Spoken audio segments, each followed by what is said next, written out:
which fire is going to go out first.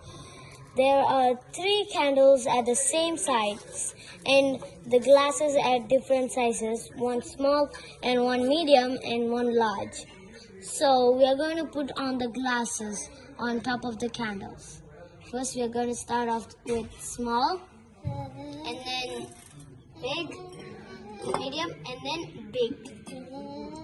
And we'll wait. Look, the first one just got out first and then the medium, and it will take time for the large one because it has so much gap that it will take time for the fire to go out. So the smaller one is first because it has smaller gap and it has 100% sure that the fire will go out.